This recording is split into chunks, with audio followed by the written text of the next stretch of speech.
everyone, Sue here from One A Auto, and today on our 2013 Camry, I'm going to show you how to drain and refill your coolant.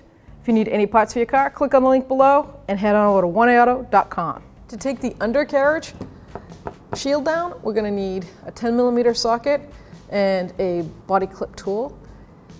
This car has had the shield down, somebody replaced. So for the most part, it should be a 10mm socket, but this one someone put in, they are actually standard 13 or ½ inch sockets, so I'm just going to take them down.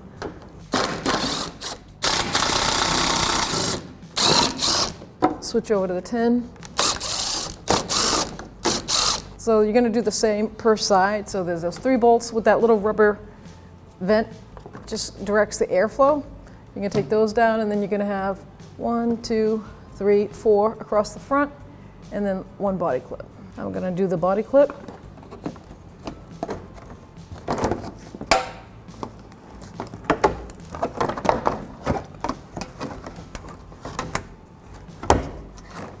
There's the R for right side, passenger side.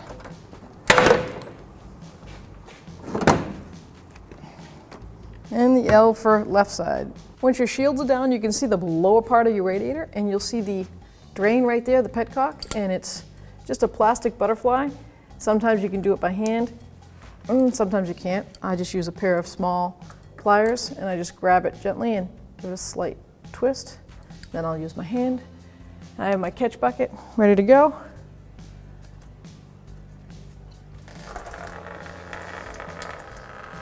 The radiator almost finished draining, just dripping very little, but the petcock is above the actual lower radiator, so we're gonna get coolant out of this still. So I just hand tighten that. I'm gonna just lock it with my pliers. Just 1/8 of a turn right there, you saw it. That way, if I don't forget and I'm reinstalling this radiator, I don't have any leaks. So now to take the clamp off, just use a pair of pliers and work it up the hose. Make sure I move your bucket over and hope you don't get soaked. Let's see if it will even loosen up. Nope. I'll have to use my tool.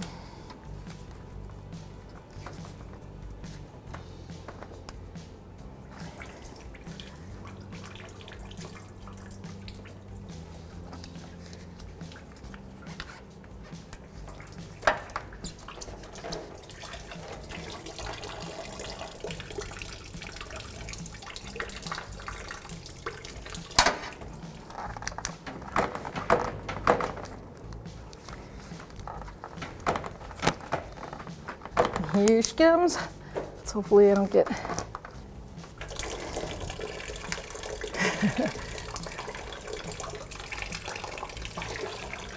Awesome.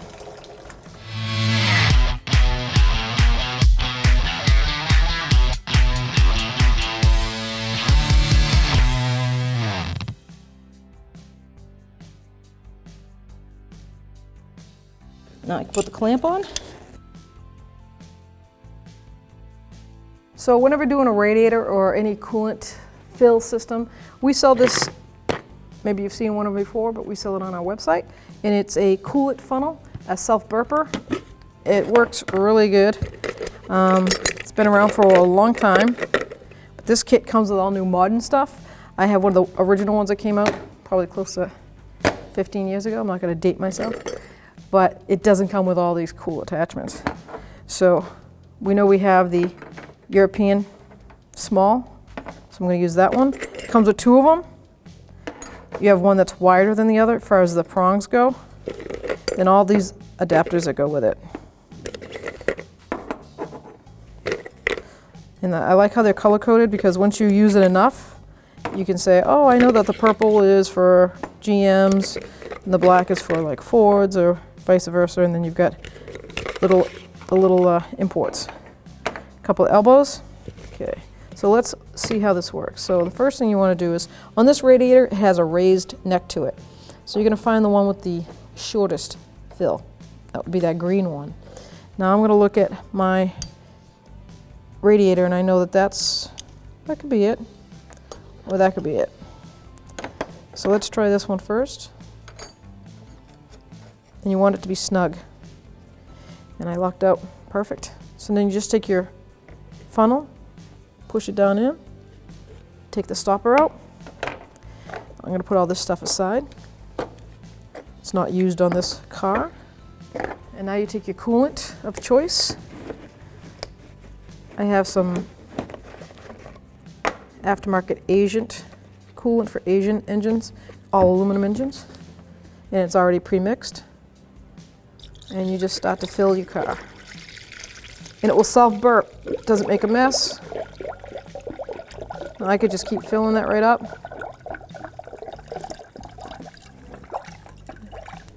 It'll just drop itself right down in, burp away. When I put the shield back up, I've got the R for right side, which would be the passenger side. You can see the cutout of the fender well right here. So I'm going to guide it in. So you want the tab from the bumper underneath, and you want to put all these little flares up under like that. So I'm going to put one bolt in and hold it.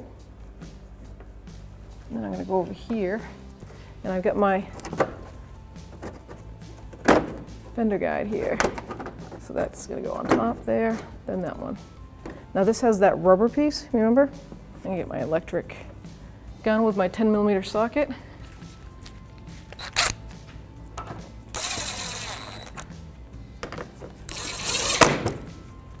Start over here.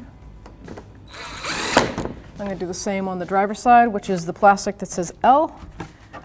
So that's going to go overlap up inside. And the one piece I put on, the one bolt I tighten up. Of course, like that. Up inside the fender flare.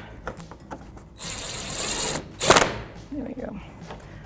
So now I can take my rubber piece here, put that up. Make sure I line that up.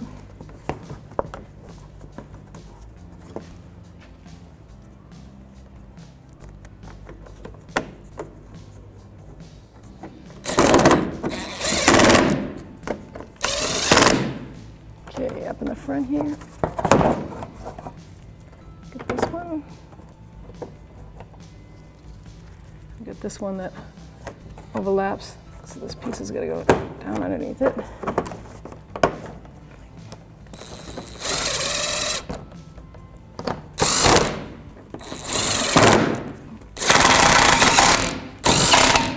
And then we have a push pin that I'm going to put in right here. And then the last one is a replacement push pin. So now we're ready to run our vehicle and let the coolant burp in the overflow fill tank that we have. It's a coolant burping tool. So you're going to want to run this with the heat on the max and at vent with AC off. And you can turn the blower on just a little if you want. We just want to make sure that the hot coolant circulates through the heater core, and that way you get the proper level. So after about 45 minutes, 50 minutes, that should be full temperature for this car. Just make sure you hear your coolant fans come on because you did replace them. If you didn't replace them, you disconnected them. Either way, the coolant fans coming on is a good indication that the PCM's getting the proper signal from the ECT sensor that your thermostat's working and the coolant's full. So have fun. Thanks for watching. Visit 1AAuto.com for quality auto parts shipped to your door, the place for DIY auto repair. And if you enjoyed this video, please click the subscribe button.